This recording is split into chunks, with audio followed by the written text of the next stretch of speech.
All right, last time we talked about flexible thinking, how catching and examining your thoughts can help change the way you feel.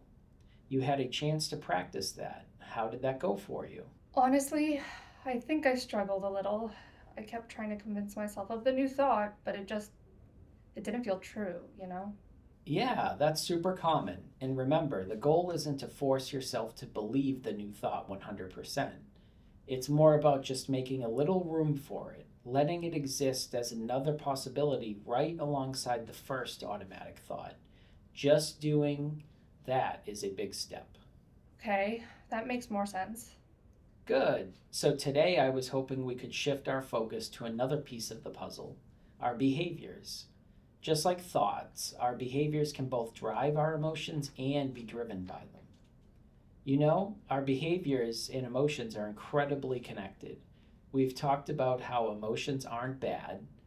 Their job is to be like an alarm system, warning us about potential problems and pushing us to act in ways that keep us safe. So, when you feel something really strong, your emotions create these powerful urges to get you to do something, often without you even thinking about it. Okay, kind of like a reflex. Exactly. Like if a car is speeding toward you, you feel that jolt of fear, right?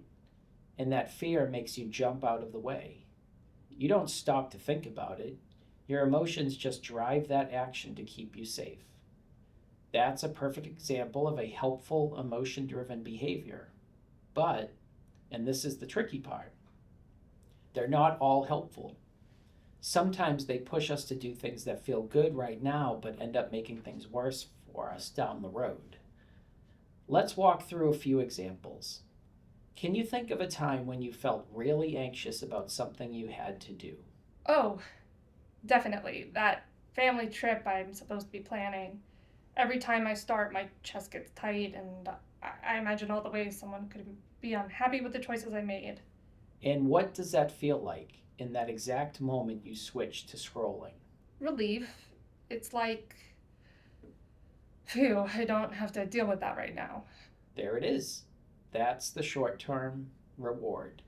But what about the long term cost? What happens down the road? Well, the trip is still unplanned, but now the good hotels are booking up and the vacation is just a few weeks away. So I'm even more anxious. It just makes me feel like I can't handle it and I'm going to disappoint everyone. That's the core of it right there. The relief is temporary, but the anxiety comes back stronger. Naming that pattern and seeing the true long term cost, just as you did, is the most important part of this work. It's a really big deal that you can see it so clearly. Let's try another one. What about stress when you feel completely overwhelmed? Last week at work was really stressful and I came home completely drained, and my partner asked a simple question like what I wanted for dinner. And in that moment, what did that stress urge you to do? I just snapped. I said something like, I don't care, can you just handle it? In a pretty harsh tone. What did that snap feel like in the second you did it? It felt like a release, like I was letting some of the pressure out of a valve. But I felt awful immediately afterwards. I felt guilty, and it also created this weird tension between us, so it totally backfired. It sounds like you really understand the big picture, then. In each example, a strong emotion pushed you to do something that gave you a little bit of relief in the moment. But in the end, it either made the original problem worse or created a new one. Yeah, it's the same pattern every time. Quick fixes that in the end cost me later. Exactly. And the goal here is never to judge yourself for it. That is a totally human thing to do. Our brains are wired for that quick relief. The goal is to just start noticing the trade off.